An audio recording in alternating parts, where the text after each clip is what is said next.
Let's catch up with Greg Fairley. Greg, you spent the last week in Madrid. Tell us about trade relations between the UAE and Spain. Hi, Ramya. Well, trade at the moment is running around $1 billion bilaterally, but we'll bring you the sectors in just a moment or two. First to the top business story this evening. The 8 largest banks here in the UAE have recorded a sharp rise in deposits in the first half of 2010. However, the increase did not lead to an easing of lending restrictions introduced after the 2008 global financial downturn. Data shows that customer deposits surged by around 12.7% at the end of June compared with the end of 2009. But loans and advances edged up by only around 0.6% in the same period. From 571 billion dirhams at the end of 2009, their combined deposits surged to nearly 644 billion, while the loans and advances increased slightly from about 694.2 billion to 698.6 billion dirhams in the same period. Duty-free sales at Abu Dhabi International Airport have gone up by 19% during the first half of the year compared to the same period in the previous year. Spend per passenger increased by 7.2%, 53 dirhams, according to official figures. Key sectors were perfume and cosmetics, gold and electronics, all seeing particularly strong returns.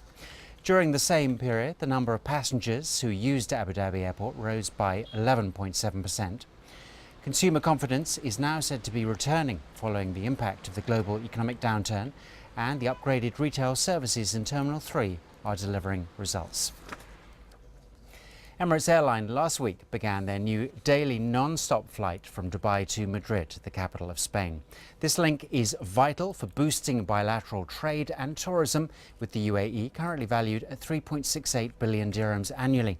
Madrid currently represents 18.7% of Spanish GDP and 17% of Spain's foreign trade. Spain is Europe's 5th largest economy and has the highest rate of unemployment in the Eurozone. The International Monetary Fund expects the economy to contract by 0.6% this year, compared with a predicted growth for the 16-nation Eurozone of 1%. With the winning of the recent FIFA World Cup comes renewed nationwide confidence and pride. Thanks to the World Cup, we are in the world. Everybody knows about Madrid. It was incredible to see 2 million people in the streets of Madrid celebrating the World Cup with the Spanish flags, and it was seen all around the world. So this is very positive for us, and I'm sure that it will be positive for Madrid. UAE exports into Spain include petroleum, textiles, electronics, consumer goods and fish, while Spain exports include finished garments, manufactured goods, spare parts for the car industry and finance and consulting expertise. The potential, I think, to increase those business between and to estrange more the relationship between both countries. No? So I think it will be, as I say before, I think it will be a great opportunity to increase business. Madrid welcomed over 30,000 visitors from the GCC last year. Trade and tourism are expected to get a massive boost with this new direct flight with Emirates Airline. To date, over 10,000 tons of cargo is handled by Emirates annually using a twice-weekly 747 aircraft. Now with a daily flight between Dubai and Madrid, it facilitates an extra 5,500 tons. All countries tend to want to be an export-based economy, and for that you need capacity. So any added capacity that comes in gives more opportunities. For Emirates as such, I mean, now if you look at our track record, we work with the government, we work with the Department of Trade and see, I mean, if there are new opportunities for the traders so that the market in itself can grow. The potential for tourist visitors between Dubai and Madrid is not being underestimated. Madrid alone has over 100 museums and a huge network of cultural amenities and leisure opportunities.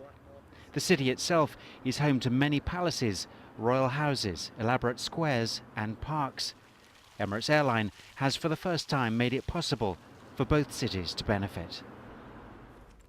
The UAE markets dropped today, although in Abu Dhabi the ADX was almost unchanged as a result of gains for NBAD and Etisalat.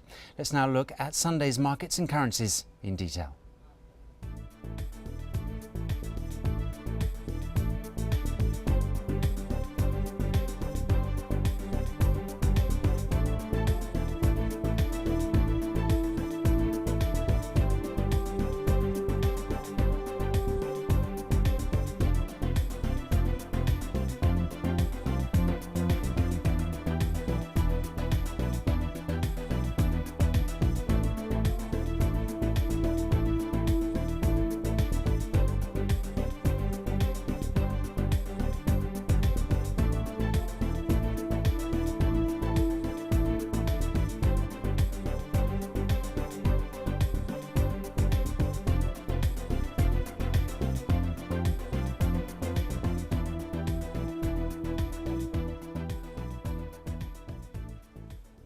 And for now, that is the very latest business and finance I have. Ramya, back to you. Thanks, Greg. It's good to see bank deposits are on the up. It's an encouraging sign, isn't it? Positive sign, which is good news. Thanks, Greg.